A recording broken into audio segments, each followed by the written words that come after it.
that I want to just introduce you quickly to Ashley. Ashley lost her partner, the lady I was talking about before, Rory, and she's got a few things to say.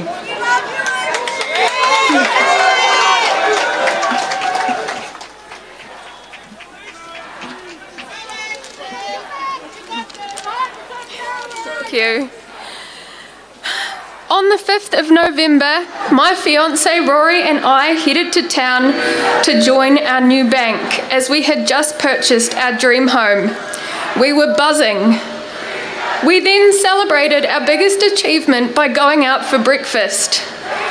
On the way back to the car, we walked past a pharmacy that was doing walk-in vaccinations and thought, why not? We had our wedding coming up in March, and I had booked a honeymoon on the West Coast as a surprise to Rory. Those were some of the reasons behind our decision, but mostly we thought we were doing what was right for our country and trusted the government was doing right by us. This decision would change our lives forever. Over the next few days, Rory had palpitations and a racing heart on and off. Rory was the type of guy who lived on the bright side of life and never complained. He downplayed his symptoms so as not to worry his loved ones and probably himself. On the morning of the 17th of November at 3 a.m, I heard Rory get out of bed and knew instantly that something was wrong.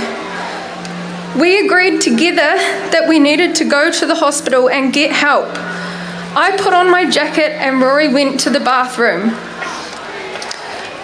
Within seconds, I heard Rory gasp for air, a loud groan, and his body dropped to the floor. I ran to the bathroom, desperately trying to get in, but I couldn't get to my partner as his body weight was against the door.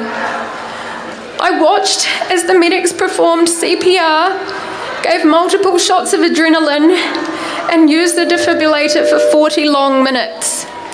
There was no sign of life for that 40 minutes, and my 26-year-old husband-to-be was pronounced dead. A couple of days later, I found some Google searches on his phone and a screenshot about myocarditis. This was from a Ministry of Health page and stated that myocarditis was a rare and in most cases very mild side effect to the vaccine. This screenshot was taken 1 hour before he died. In the wording in this government agency document, if the wording in this government agency document was different, he could still be alive. If we weren't coerced and brainwashed into getting these vaccines, he could still be alive. If we weren't forced into making a choice between our jobs, incomes, and livelihoods, he could still be alive.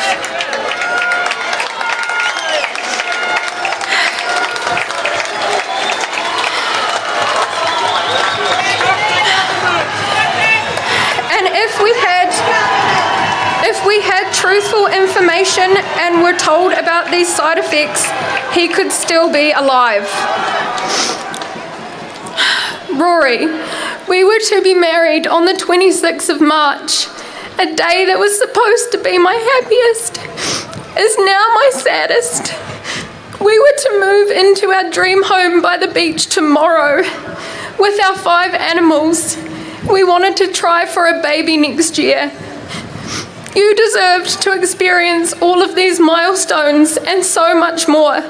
I will not stop fighting for you, Rory, not until this madness is put to an end.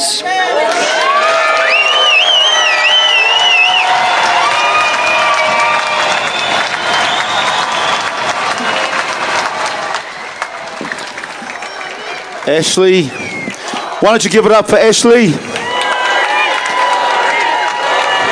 Rory. Beautiful.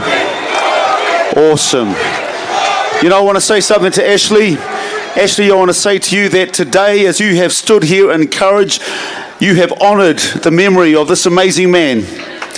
And I know that he will be proud, and I know that you will continue to be strong, to stand and to fight for everything, and that his death, through your standing, will lead to life for many, many other people. So we want to honour you today.